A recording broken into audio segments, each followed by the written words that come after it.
Hello students, in last video we have discussed about the operation on set and Venn diagram. Now we will start the laws and the formulas on set. Some laws on set. We have some laws on set. कुछ laws हैं जिनका use हमें आगे करना पड़ेगा, ये पढ़ना जरूरी है. तो laws on set और फर्स्ट लॉज होता है आइडम पोटेंस लॉज है ये, जिसमें हम क्या करते हैं. तो लॉज किससे रिलेटेड हैं? जो हमने ऑपरेशन पढ़े उनसे रिलेटेड हैं. ऑपरेशन में हमने पढ़ा union, intersection, subtractions, order pair, इनसे रिलेटेड लॉज हैं. तो पहला है आइडम पोटेंट लॉज, जिसमें हम क्या करते हैं. तो यदि हम बात करें तो ए यूनियन ए करें तो हमें ए मिलता है. ए यूनियन ए करते हैं तो ए मिलता है. इसी प्रकार से यदि हम ए इंटरसेक्शन ए करेंगे तो हमें ए मिलता है. इसको कहते हैं आइडम पोटेंट लॉज. ठीक है, पहला लॉज है आइडम पोटेंट, जिसमें यदि हम ए का ए के साथ यूनियन करेंगे तो ए मिलेगा और ए का ए के साथ इंटरसेक्शन करेंगे तो ए मिलेगा. सेकेंड लॉज है यहाँ पर आइडेंटिटी. सेकेंड जो है वो आइडेंटिटी लॉ है. आइडेंटिटी लॉ है जिसमें यदि हम ए का यूनियन करते हैं फाई के साथ, ए यूनियन फाई करते हैं तो ए मिलता है. और यदि हम ए का इंटरसेक्शन यूनिवर्सल सेट के साथ करते हैं, यदि हम ए का इंटरसेक्शन यूनिवर्सल सेट के साथ करते हैं तो हमें ए मिलता है. इन दोनों में जो इक्वल वाली क्वांटिटी मिल रही है वो ए मिल रही है. लेकिन पहले वाले का नाम है आइडम पोटेंट और सेकेंड वाले का है आइडेंटिटी लॉ. पहले वाले में A union A equal to A और A intersection A equal to A. दूसरे वाले में आइडेंटिटी लॉ में जो है वह A union phi equal to A और A intersection universal set equal to A. तो ये दो लॉ है. ठीक है, थर्ड लॉ है यहाँ पर कम्यूटेटिव लॉ. इसमें यदि हम बात करें तो A union B is equal to B union A होता है. यदि हम ए का यूनियन बी के साथ करते हैं और इधर यदि हम बी का यूनियन ए के साथ करते हैं तो दोनों की वैल्यू सेम आती है. दोनों में जो एक कंबाइंड एलिमेंट आएंगे वो सेम आएंगे. Commutative law. सिमिलरली यहाँ पर यदि हम ए इंटरसेक्शन बी करते हैं और इधर बी इंटरसेक्शन ए करते हैं, मतलब ए और बी का कॉमन निकालते हैं या बी और ए का कॉमन निकालते हैं, तो इनमें भी नंबर ऑफ एलिमेंट क्या आएंगे, सेम आएंगे. तो पहला लॉ आइडम पोटेंट, सेकेंड है आइडेंटिटी, थर्ड है कम्यूटेटिव. फोर्थ अब आते हैं. फोर्थ को कहते हैं एसोसिएटिव लॉ. फोर्थ जो है वह एसोसिएटिव लॉ है जिसमें हमें 3 सेट लेना पड़ते हैं. थर्ड जो है वह एसोसिएटिव लॉ है जिसमें हमें 3 सेट लेना पड़ते हैं, A B C. Associative law जिसमें हमें ए बी और 3 सेट के बाद करना पड़ता है सी. इसमें क्या होता है, यदि हम बात करें तो A union B union C. So A union B union C is equal to A union B फिर यूनियन सी. इसमें हमने 3 सेट लिए हैं, ए बी और सी. पहले यहाँ पर बी और सी का यूनियन करना है और उसके बाद जो आंसर आएगा उसका ए के साथ यूनियन करना है और इसकी वैल्यू इक्वल होगी ए यूनियन बी, मतलब ए यूनियन बी करेंगे और उसका यूनियन सी के साथ करेंगे तो इनका जो वैल्यू आएगी वो सेम आएगी. इसी बात से इंटरसेक्शन के लिए A intersection B intersection C is equal to A intersection B intersection C. तो ये है एसोसिएटिव लॉ. ठीक है, अब इसके बाद आता है डिस्ट्रीब्यूटिव लॉ. डिस्ट्रीब्यूटिव लॉ मतलब उसमें भी 3 सेट होते हैं, A B C. Distributive law में भी 3 सेट होते हैं.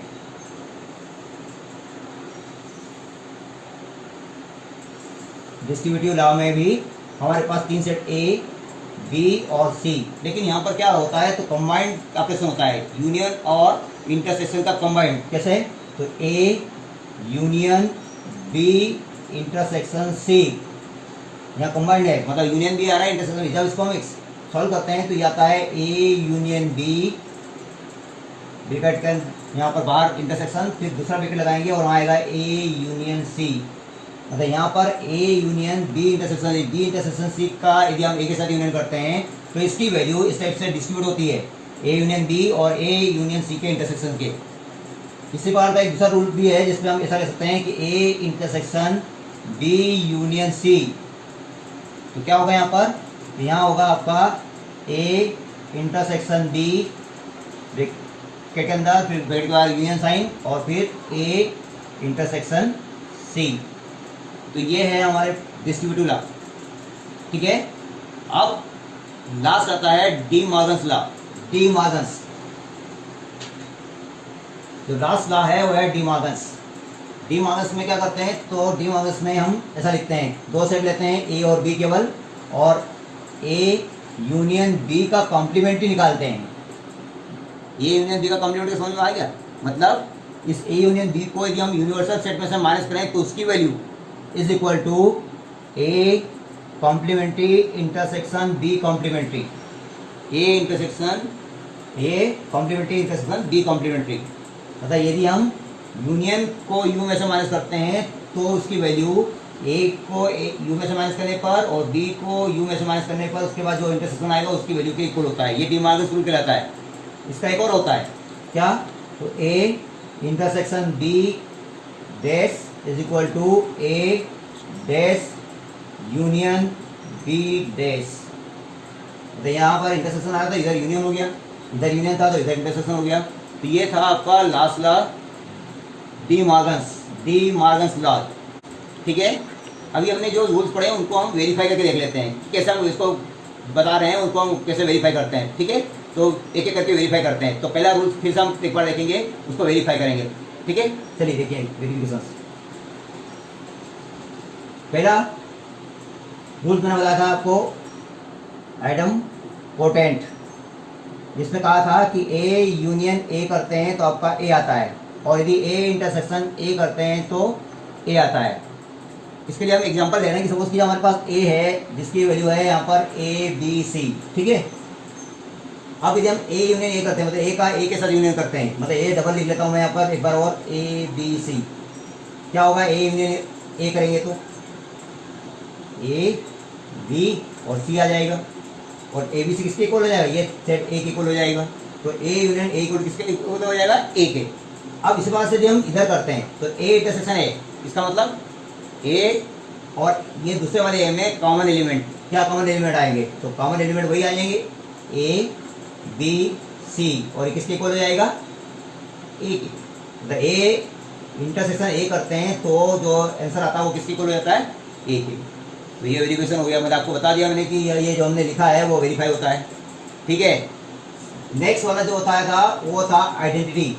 नेक्स्ट जो रिलेशन जो लॉस बताया था मैंने आपको वो बताया था आइडेंटिटी। नेक्स्ट आइडेंटिटी क्या बताया था इसमें, ए यूनियन फाई करते हैं तो ए आता है, और ए इंटरसेक्शन यूनिवर्सल सेट करते हैं तो ए आता है। ठीक है, यहाँ पर भी एक एग्जांपल ले लेते हैं। ए क्या है यहाँ पर, ए बी सी सपोज कीजिए।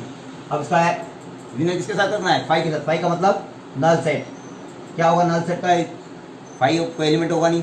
जब हम इनका यूनियन करेंगे तो ए यूनियन फाई में क्या आ जाएगा, ए बी सी, और ये किसके इक्वल हो जाएगा, ए के।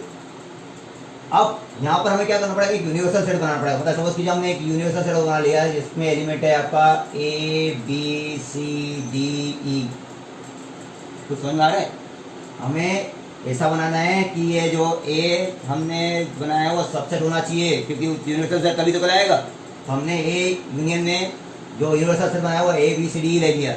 अब यदि हम इसका इंटरसेक्शन करते हैं तो ए और यू में कॉमन एलिमेंट, ए और यू में common element, A intersection you universal set क्या आएगा, तो आ जाएगा ए बी सी, किसके इक्वल हो जाएगा, ठीक है, ये वेरीफाई हो जाएगा। तो इस टाइप से हम आइडेंटिटी लॉज को भी वेरीफाई कर सकते हैं। ठीक है, अब आगे बढ़ते हैं। तो तीसरा लॉ बताया था हमने कम्यूटेटिव लॉ। तीसरा जो लॉ बताया था वो कम्यूटेटिव लॉ था। कम्यूटेटिव लॉ क्या बताया था उसमें, A union B equal to B union A, और A intersection B equal to B intersection A बताया था मैंने आपको। अब क्या हुआ यहाँ पर, तो यहाँ पर हमें दो सेट के एग्जांपल लेना पड़ेंगे। तो सपोज कीजिए हमने ए सेट ले लिया है यहाँ पर, ए ई आई ओ यू। बी सेट ले लिया है यहाँ पर ए डी ई। ठीक है, अब सबसे पहले इसको वेरीफाई करते हैं। तो इसके वेरीफाई के लिए आपको पहले तो ए यूनियन बी निकालना पड़ेगा। क्या होगा ए यूनियन बी में? ए आ जाएगा, फिर डी आ जाएगा, फिर ई आ जाएगा, फिर आई आ जाएगा, फिर ओ आ जाएगा, फिर यू आ जाएगा। तो इसको अरेंज करके लिख रहा हूँ, अल्फाबेटिकल अरेंजमेंट्स के हिसाब से लिख रहा हूँ मैं। तो A D E I O you, ठीक है। ए और ई कॉमन एलिमेंट थे, बाकी तो सब डिफरेंट थे। तो ए और ई को एक बार लिख लिया मैंने, बाकी को हमने अलग कर दिया। अब बी यूनियन ए लिखते हैं। क्या आएगा बी यूनियन में? वही A D E I O you, ये आएंगे ना। अब यदि हम बात करें तो ए यूनियन बी और बी यूनियन ए की क्या आ रही है? देखिए एलिमेंट सेम आ रहे हैं, इसका मतलब है A union B is equal to B union A. ये वेरीफाई हो गया। सिमिलरली यदि आपको वेरीफाई करना है यहाँ पर इंटरसेक्शन वाला, तो पहले तो ए इंटरसेक्शन बी की बात करें। क्या आएगा ए इंटरसेक्शन बी में? ए और बी में कॉमन एलिमेंट। तो ए और बी में कॉमन एलिमेंट है ए और ई। बी इंटरसेक्शन ए की बात करें तो बी इंटरसेक्शन ए में क्या आएंगे? तो भी ए और ई आएंगे। मतलब यहाँ भी यदि हम देखें तो A intersection B is equal to B intersection A. Verify हो रहा है। तो ये टाइप से हम कॉम्पिटिटिव लॉ को वेरीफाई कर सकते हैं। अब आगे बढ़ते हैं तो आता है हमारे पास एसोसिएटिव लॉ, ठीक है। अब नेक्स्ट है एसोसिएटिव लॉ। अब एसोसिएटिव लॉ में आपको मैंने बताया था कि इसमें कितने सेट लेने पड़ते हैं आपको? 3, ए बी और सी। अब ए के एलिमेंट समझ के लीजिए हमारे पास हैं ए बी, डी के एलिमेंट है यहाँ पर बी सी डी, और सी के एलिमेंट है यहाँ पर सी डी और ई, ठीक है। थोड़ा सा इसका एग्जांपल ले लेते हैं हम। अब एसोसिएटिव लॉ में मैंने बताया था आपको A union B union C is equal to A union B union C. अब इसमें हम इधर का पहले सॉल्व करते हैं। तो पहले हमें क्या निकालना पड़ेगा? B union C. क्या आएगा बी यूनियन सी? बी और सी का यूनियन करेंगे तो क्या आ जाएगा यहाँ पर? बी आ जाएगा, सी आ जाएगा, डी आ जाएगा और ई आ जाएगा, ठीक है भाई। हम कर रहे हैं यहाँ पर A union B union C को। तो बी यूनियन सी अभी हमने निकाला, बी यूनियन सी निकाल लिया, ये आ गया। अब उसका ए के साथ यूनियन करेंगे। ए के साथ यूनियन करने पर क्या आ जाएगा? तो ए के साथ ए बी, मतलब ए आ जाएगा, बी तो कॉमन एलिमेंट आ रहा है तो एक बार बी सी डी और ई। तो ये आपका आया A union B union C. अब राइट हैंड साइड में आपको क्या करना है? तो पहले तो ए यूनियन बी करेंगे। क्या आएगा ए यूनियन बी में? तो आ जाएगा ए बी सी और डी। समझ में आ रहा है? A B C D. अब इसका ए यूनियन बी का यदि हम यूनियन करते हैं सी के साथ तो क्या आएगा? तो ए बी सी डी और ई। तो यहाँ पर देखिए ए बी सी डी ई, यहाँ पर भी ए बी सी डी ई, मतलब ये दोनों इक्वल हो गए। समझ में आ गया? तो इस टाइप से ये एसोसिएटिव लॉ का ये वाला पार्ट कंप्लीट हो गया। सेकंड पार्ट आपको बताया था मैंने क्या? इंटरसेक्शन वाला। सेकंड में जो बताया था वो इंटरसेक्शन था। A intersection B intersection C is equal to A intersection D intersection C. अब इसमें भी यदि आपको करना है तो पहले ये वाला पार्ट स्टार्ट करते हैं हम। A intersection B intersection C. पहले बी इंटरसेक्शन सी की वैल्यू निकालेंगे। क्या कॉमन आ रहा है इसमें? तो कॉमन आ रहा है यहाँ पर सी और डी, कॉमन निकालना है यहाँ पर। फिर इसका ए के साथ इंटरसेक्शन करेंगे। इसका ए के साथ इंटरसेक्शन करने पर क्या आएगा? तो कोई भी एलिमेंट कॉमन नहीं आ रहा है, इसका मतलब ये आ जाएगा 5।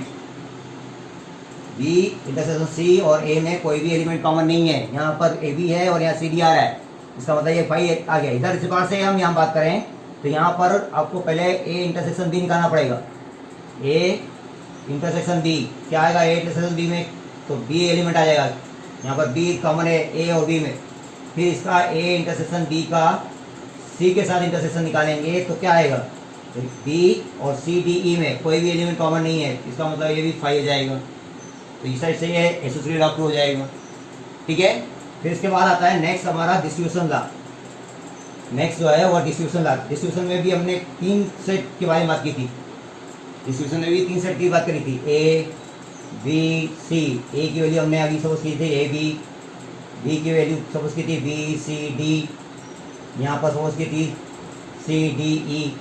वही ले लेता हूँ मैं एग्जांपल। डिस्ट्रीब्यूशन लॉ में मैंने आपको बताया था A union B intersection C is equal to A union B intersection A union B intersection A union C, ठीक है। अब पहले इसको सॉल्व करेंगे तो यहाँ से आएगा आपका बी इंटरसेक्शन सी की वैल्यू पहले निकालिए, बी और सी के साथ इंटरसेक्शन क्या आएगा यहाँ पर, सी और डी, सी और डी कॉमन एलिमेंट है इसमें। फिर इसका यदि हम ए के साथ यूनियन निकालेंगे तो ए के साथ यूनियन करना है आपको, मतलब इनको ए के साथ कमेंट करेंगे तो ये आ जाएगा ए बी सी और डी। तो ये तो हो गया लेफ्ट हैंड साइड। अब राइट हैंड साइड में आपको पहले निकालना पड़ेगा A union B, A union B क्या आ जाएगा यहाँ पर, ए बी सी और डी, दोनों कंबाइन कर दिया तो ए बी सी डी आ गया यहाँ पर। फिर ए यूनियन सी निकाल लेते हैं, पहले ए यूनियन सी निकालेंगे तो ए यूनियन सी में ए और सी में कॉमन, सही कंबाइन करेंगे तो ए बी सी डी और ई। अब इन दोनों में हमें क्या करना है, कॉमन एलिमेंट देखना है, इन दोनों में common element A union B और A union C common element क्या है, कॉमन एलिमेंट यहाँ पर ए बी सी डी, यहाँ पर भी ए बी सी डी, मतलब यहाँ आ जाएगा ए बी सी डी। देखिए ये वेरीफाई हो गया, इससे डिस्ट्रीब्यूशन लॉ वेरीफाई हो जाता है। अब लास्ट आता है यहाँ पर डी मॉर्गन्स लॉ। चलिए तो हमने डिस्ट्रीब्यूशन लॉ कंप्लीट कर लिया है, डी मॉर्गन्स लॉ जो है हम नेक्स्ट वीडियो में देखेंगे, ठीक है। तो अभी तक आपको distribution law, associative law, commutative law, identity law, item potent law समझा दिया, वेरीफाई करके बता दिया है, क्लियर हो गया ना इतना, ठीक है। Okay, thank you.